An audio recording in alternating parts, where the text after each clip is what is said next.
Hey. Alright guys, may bago tayong assignment ngayon. Guys, tingnan nyo yung mato namin na hunda-hundahan. Guys, lagi na lang namin to kinakabitan ng tornilyo na bago. Nawala na naman yung 3 tornilyo na bago. Kasi inarkila nga po to, kinukakukuha lang namin. Ayan o. Kaya ano ito kasi yung pinakapito nito sa loob, maluwag na siya, sinapian lang namin ng inkan. Kaya pinagubra lang. Ngayon, ang purpose nito, ang talagang may sira nito yung hub na, kasi yung kabitan ng tornilyo luganggang na. Kaya kahit anong tornilyo, araw-araw ka ba nagkakabit ng tornilyo o linggo-linggo ka nagkakabit ng tornilyo, lalabas din pilit oras na nagtumakbo at nagbabibrate. Alright, ngayon kumo kasi guys na nakabili tayo ng motor na hunda-hundahan din, yung hub nun at buong rim ililipat na lang dito. Ayun o, ayan. Kasi guys, ililipat na lang yung pyesa doon. Kahit buong motor, buong pyesa ililipat na lang doon para hindi na bibili ng mga bagong pyesa, para kasi hindi napakamahal. Ito naman yung sikanhan. Pero pwede pa kasi buong motor nga ito eh. Ngayon yung hub nito at saka rim, buong gulong, buong rim, ililipat ng buo doon. Tapos yung hub nun, aalisin na, tapos papakilo na. Papakilo na lang talaga yun, ano? Wala nang paraan doon? Yung 3 tornilyo doon? O sasapian uli? May malaking kabitan ng tornilyo. Oversize na yun. Hindi, yung tornilyo kasi di ba may bilog doon? Sa loob? Yun yung bibilin. Kaso kailangan nyo oversize na yun. Kailangan malaki na. Paano may pasok doon yun? Magbubutasan din to ng hub. Bubutasan panibago. Tatanggalin yun. Tapos papalitan ng bagong ganun kasi malaki. Malaki din ang gastos. Oo, pang oversize. Di bibili ka na naman. Kasi guys, ang purpose kasi guys, buti na mayroon ng ano guys, may 3 araw na sa amin yan yung binili namin na yan. Tapos ang purpose talaga kaya binili namin yan, bubuuhin, tapos katulad na no choice, bibili ng bagong hub. Yan na lang tatanggalin para ilipat doon. Kasi isang sukat na lang po yun eh. Isang sukat lang kasi guys to. Isang sukat po siya. Alright, nakita mo man guys, hunda-hundahan po to. Alright, kumpleto pa po yan. Kaya lang tanggal ng mga CDI, charger, tapos yung headlight, sirana. Hindi ko na sasabihin kung magkano nabili yan. Mura lang, kilong junk shop lang, baka akala nyo. Alam mo naman tayo mga Pilipino, mahilig sa mura, mahilig sa obra, mahilig sa tipid. O di ba? Ngayon ganyan guys, pag natanggal yan, isasapak na lang po yan. Alright. Guys, kaya nga pawis na pawis ako guys. Nag-aayos nga kasi ako ng mga pawis na pawis ako ng mga items. Kaso nagluko yung isang motor namin sa pang 7 motor namin. Kasi siyam nga yung motor namin. Pag binuo po namin yan, obligado 10 na yung motor namin.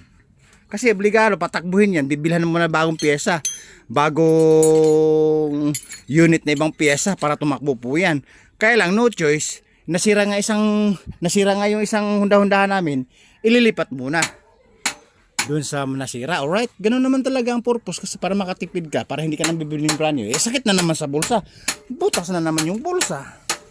O di ba katulad ko, butas din yung ng balat ko dahil labas na yung pawis, labas din yung gastos, butas yung bulsa. Alright, alam niyo guys, malaki pa kinabangan na nito. Kung tutusin, bawing na to. Kasi tuloy-tuloy sa income, tuloy-tuloy sa paggagamit para sa pondo, obligadong gagawin mo. O di ba? Ito guys, mayroon kasi, kaya nakikita siya nagmo-moist ng mga langis. Mayroon siyang gasket na papalitan dito sa sides. Mayroon siyang papalitan na, kasi kaya guys, kulang, lumalabas kusa yung langis. Kaya ang nangyari po dito, hindi namin mapagawa-gawa. Ang ginagawa lang namin, dinagdagan lang namin ng langis. Alright, tignan niyo guys, reklamo yung anak ko. Isa na lang daw nakakabit. Ayun, isang tornilyo na lang doon sa may sprocket. Kasi pag natanggal po yan, tapos ang maligayang araw, tapos yung happy ending ng araw. Alright. Kasi kakukuha lang po namin doon sa may nag-aarkila. Alright. Fairness ang pinarkila nito sa maghapon guys, 100. Pag minsan pag walang kita sa 2 araw 150. Eh, ganun talaga, tumutulong lang. Eh, hindi naman po pwedeng ililibre natin guys kasi nga yung piyesa nito at pag nasira eh di, na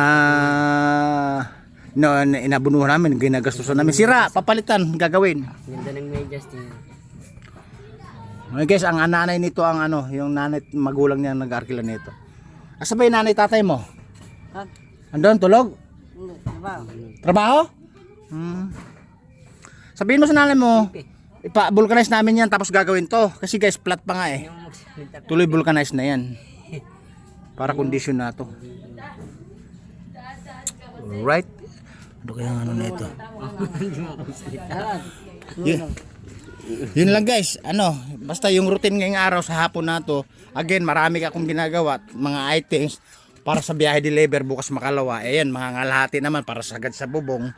Tapos, ito yung priority namin, papalitan yung buong rim, buong hub sa isang motor na mato na Honda-Hondahan, alright? Ito nga yung papalitan, alright? Yan, para tuloy sa continue, tuloy sa income, tuloy sa paldo, tuloy sa pagkikitaan. Kaya guys, ito napaparent na namin to. Eh, marami kami motor na ginagamit. Kaya yung iba kasi nakikiusap. So pinagbigyan natin, alright? Ganun lang guys. Again, yung bagong motor namin na bagong bili na sira, kinakalawang, pang junk shop na. Pag ginastusan po yan, mabubuo po yan. Another motor, another cycle, pang 10 po yan pag binuo. Alright? Babu. Woo! Pawes. Butas ang bulsa. Woo!